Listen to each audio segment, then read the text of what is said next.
Alhamdulillah wa salatu wa salam ala Rasulillah wa ala alihi wa sahbihi ajma'in. Assalamu alaikum, Quran Weekly.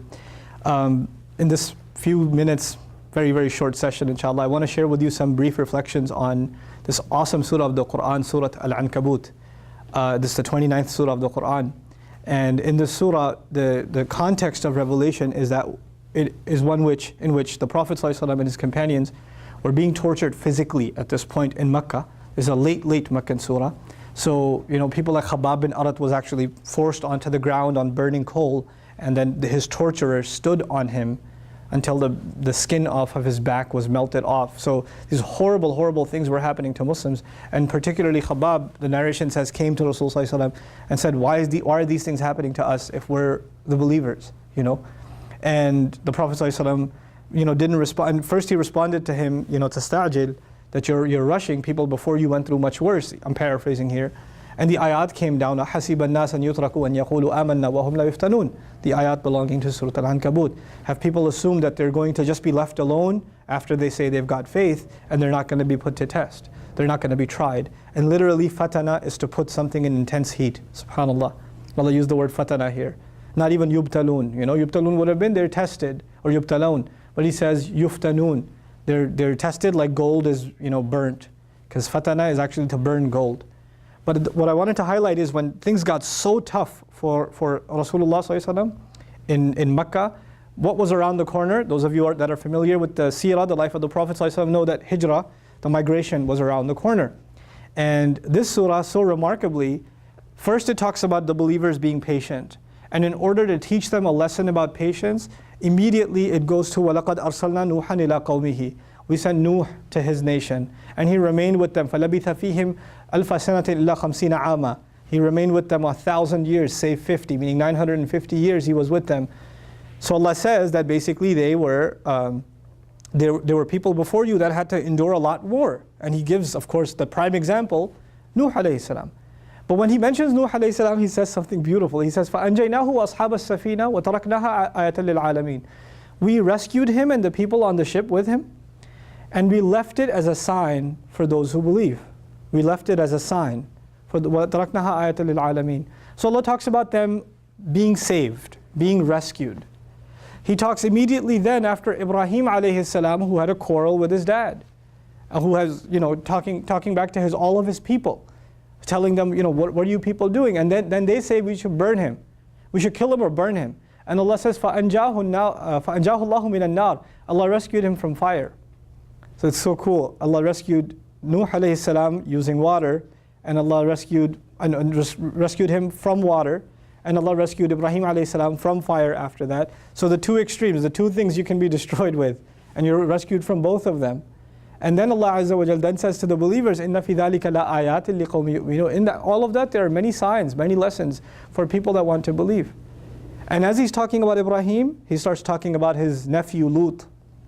And then at the end of the discussion about Lut is also given escape. He escapes, he's able to get away. Because the angels come and they're able to, they bring good news to Ibrahim, but they destroy the nation of Lut, and Lut alayhi salam is able to escape. Why are these stories important? The surah began talking about Muslims have to be patient. And then it talks about three situations where prophets, punishment of God is on its way, and they escaped. Already in between the lines, the Muslims were being told, your hijrah is coming. Your migration is coming. Literally with the words of Lut, so awesome, Allah says, إِنِّي مُهَاجِرٌ إِلَىٰ رَبِّي.